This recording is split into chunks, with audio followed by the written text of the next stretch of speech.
The world feels more unpredictable than ever, doesn't it? And in a real crisis, just knowing the basics won't cut it.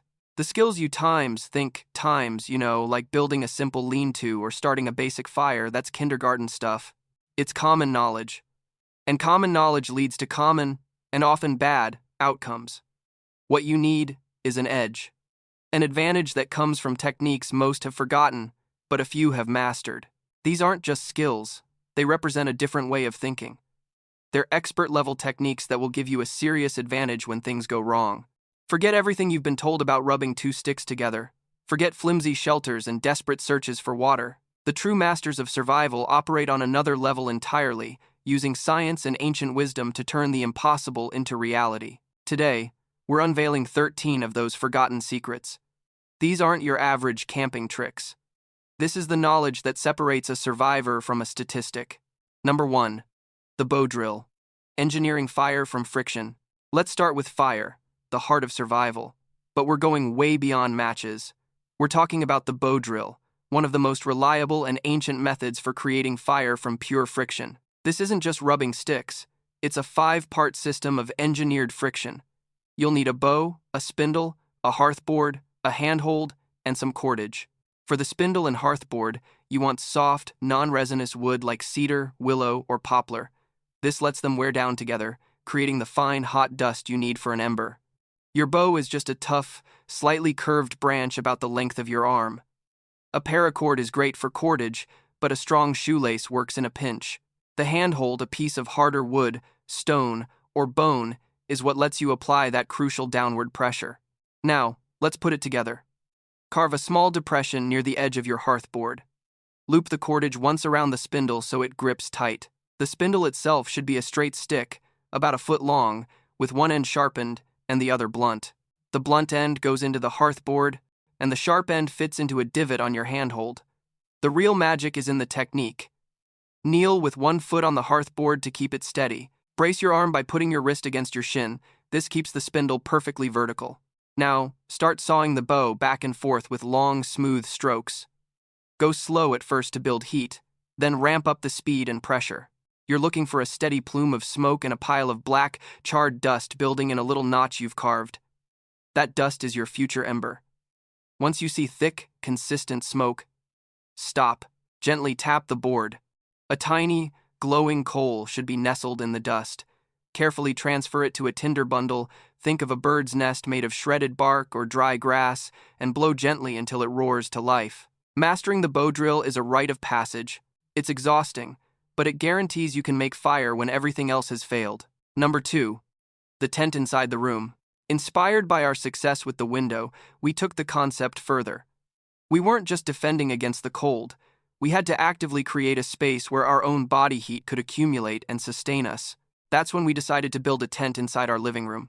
We had a smaller tarp from my old camping gear, and we draped it over our heavy oak dining table, letting the edges hang all the way to the floor. We used books and other heavy objects to weigh down the sides, creating a sealed-off micro-shelter right in the middle of our home. We moved the sofa cushions inside to create a soft, insulated floor, and all 4 of us, myself, Sarah, and our 2 kids, piled in with every blanket we could find. The change was profound. Suddenly, our combined body heat was being trapped in that small, confined space. The air inside the makeshift tent wasn't toasty, not by any stretch of the imagination, but it was noticeably, crucially warmer than the rest of the house. It was the critical difference between lying awake, shivering violently, and actually being able to fall into a fitful, but necessary, sleep. That cheap piece of plastic had become the most valuable thing we owned. A simple tarp is worth more than gold, because it's a force multiplier for survival. It's a shelter in a bag. You can use it to seal a broken window or a drafty door, instantly saving precious heat. As we proved, you can create a micro-shelter inside a larger cold space to concentrate body heat. Outside, it's an immediate roof against snow and a barrier against brutal winds.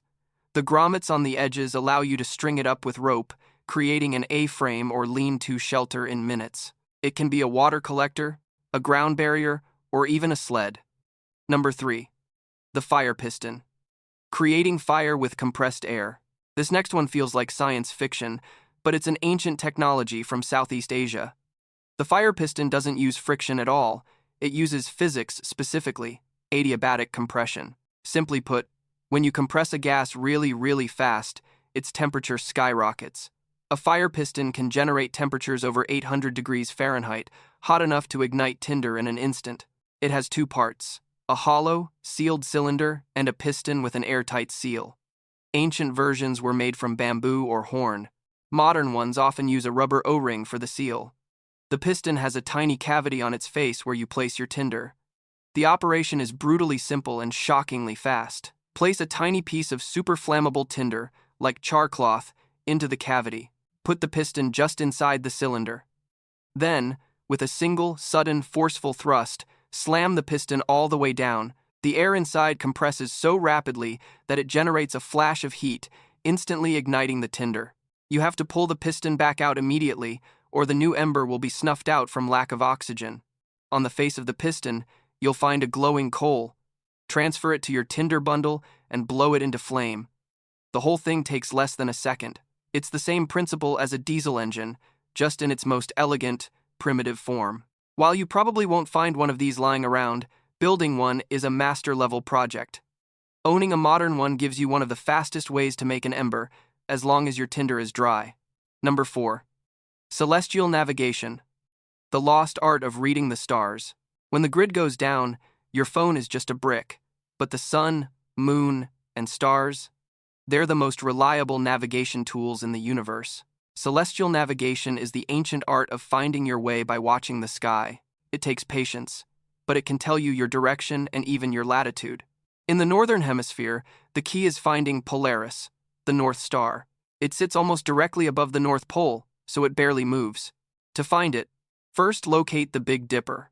The two stars on the outer edge of the Dipper's bowl are the pointer stars. Follow an imaginary line through them, and they'll point you right to Polaris, which is the last star in the handle of the dimmer Little Dipper.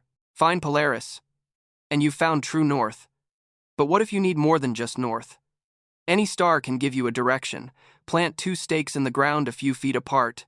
Line up a bright star with the tops of both stakes, and wait a few minutes. The Earth's rotation will make the star appear to move. If it moved left, you're facing north. If it moves right, you're facing south. If it moved up, you're facing east. And if it moved down, you're facing west. For a more advanced trick, you can find your latitude. In the northern hemisphere, the angle of Polaris above the horizon is almost exactly equal to your latitude. You can approximate this angle. Held at arm's length, a fist is about 10 degrees wide, and a finger is about 2 degrees. By measuring how many fists or fingers fit between the horizon and Polaris, you can get a rough idea of how far north you are on the globe. Critical information if you're truly lost. Number 5. The debris hut, a long-term thermal shelter. A simple lean-to might keep the rain off for a night, but for long-term survival, you need insulation to fight hypothermia. The debris hut is the pinnacle of primitive insulation. It's not just a shelter, it's a human-sized cocoon built to trap your body heat. Start with a frame. Find a sturdy ridgepole, a long, thick branch, and prop one end on the stump or in the fork of a tree, about waist high. Lean dozens of smaller branches against the ridgepole on both sides to form a rib cage. Keep the entrance small and facing away from the wind. The magic is in the insulation, a massive pile of dry leaves, pine needles, and moss. You need way more than you think. A good rule of thumb is to gather a pile as tall as you are. You're aiming for a layer of insulation at least 2 to 3 feet thick over the entire frame. Don't skimp here. This is what keeps you alive. Pack it on and stuff it into every crack. Next, insulate the inside. Crawl in and stuff the space with the lightest, fluffiest material you can find. This is your mattress and your blanket. You want to be completely surrounded by a thick layer of soft material. When you crawl in for the night, pull a pile of leaves in behind you to plug the entrance. Your body heat will quickly warm the tiny space. A well-built debris hut can be significantly warmer than the outside air, using only your body as the furnace. It can be the difference between freezing and waking up to see another day. Number 6. Natural cordage. Creating rope from plants. In any survival situation, cordage is king. You need it for shelters, traps, bow drills, and 100 other things. Luckily, nature provides. The ability to make strong rope from plant fibers is a foundational skill that unlocks countless others. The best plants are those with long, strong fibers, like stinging nettle, milkweed, dogbane, or the inner bark of trees like cedar. The process is called reverse wrap ply cordage. Let's use stinging nettle as an example. First, harvest the plant, use gloves to strip off the stinging leaves. Then, split the stalk and peel away the outer skin, which contains the fibers. Dry these ribbons of fiber completely. Once they're dry, it's time to spin. Take a small bundle of fibers and fold it in half, creating a loop. Hold the loop and take one of the two strands in each hand. Now for the reverse wrap magic. Twist the strand in your right hand away from you until it's tight. Then, cross it over the left strand. Now the left strand is on the right. Repeat. Twist away, wrap towards, twist, wrap. This action locks the fibers together. To add more fiber, just lay a new piece alongside the old one and keep twisting them together as one. With practice, you can create cordage of any length or thickness, turning common weeds into an indispensable tool. Number 7. The Figure 4 Deadfall Trap. Precision engineering for food. Passive food procurement is key for long-term survival. You can't afford to burn all your energy hunting. Traps work for you while you rest. The Figure 4 Deadfall is a classic, elegant, and effective trap for small game. It uses no cordage, just a heavy rock and 3 precisely carved sticks that lock together under tension, forming a shape like the number 4. You'll need a knife for this, as the notches must be carved with care. The 3 sticks are the vertical post, the diagonal lever, and the horizontal trigger. 1. The vertical post stands upright. Carve the top into a chisel point, like a flathead screwdriver. 2. The diagonal lever. One end is also a chisel point. The other has a simple notch carved into its side. 3. The horizontal trigger. The longest stick. One end is sharpened for bait. The other end has 2 special notches, one on the side to lock against the post, and one at the very end to hold the diagonal lever's chisel point. To set it, prop up a heavy, flat-bottomed rock with a temporary stick for safety. Carefully assemble the trigger underneath. The vertical post stands on the ground. The diagonal lever's notch rests on top of the post. The trigger stick connects them, held in place by the immense pressure of the rock. When an animal nibbles the bait, it moves the trigger stick just enough to collapse the whole system. The rock falls, and the trap does its job. It's a masterpiece of primitive engineering that can provide a reliable source of protein. Number 8. The solar still. Pulling water from the earth. Clean water is life, but finding it can be tough. A solar still is a passive method that uses the sun's power to pull pure, distilled water right out of the ground or from vegetation. It's slow, but it's a lifesaver, especially in a dry environment. You'll need a sheet of clear plastic, a container to catch the water, and something to dig with. Dig a bowl-shaped pit about 3 feet across and 2 feet deep. Pick a spot that gets direct sunlight, preferably in moist ground like a dry riverbed. Place your container in the center of the pit. You can also fill the pit with non-poisonous green leaves to add more moisture. Stretch the plastic sheet over the pit and anchor the edges with rocks or soil to create an airtight seal. Finally, place a small rock in the center of the plastic, right over your container, to create a downward-pointing cone. Here's how it works. The sun heats the pit, causing water in the soil and plants to evaporate. The water vapor rises, hits the cooler underside of the plastic, and condenses into pure water droplets. Thanks to the cone shape, these droplets run to the lowest point and drip right into your container. A solar still's output varies wildly based on sun and moisture, but any amount of clean water it produces is a win. Number 9. Making char cloth, the ultimate ember catcher. Primitive fire methods that create a spark, like flint and steel, need a special kind of tinder that can catch that low-temperature spark. Regular tinder just won't work. You need char cloth. It's a piece of 100% natural fabric, like cotton, that's been cooked in an oxygen-free environment. This process, called pyrolysis, leaves behind pure carbon with an incredibly low ignition temperature. Making it is easy. You need a small metal tin with a lid. An Altoids tin is perfect. Some 100% cotton fabric and a fire. Punch a tiny hole in the tin's lid to let gases escape. Cut your fabric into small squares and place them inside without packing them too tightly. Now, put the sealed tin into a fire. You'll soon see a jet of smoke, and maybe even flame, shooting out of the vent hole. That's the process working. Leave the tin in the fire until the smoke stops. Then, carefully remove the tin, and this is critical, let it cool down completely before you open it. If you open it while it's hot, your char cloth will turn to ash. Inside, you'll find your fabric is now jet black and feather light. This is your char cloth. A single spark will cause it to glow with a creeping ember, ready to be transferred to your tinder bundle to make a flame. It's the essential link that makes spark-based fire starting reliable. Number 10. Brain tanning. Ancient chemistry for modern survival. In a long-term situation, turning an animal hide into soft, durable leather is a game changer. It gives you material for clothing, shelter, and cordage. Brain tanning is an ancient method that uses the fats and emulsifiers in an animal's own brain to preserve its hide. The science is brilliant. A raw hide is a dense matrix of protein fibers that glue themselves together when they dry, making it stiff. The lecithin in the brain coats these fibers, lubricating them so they can't stick.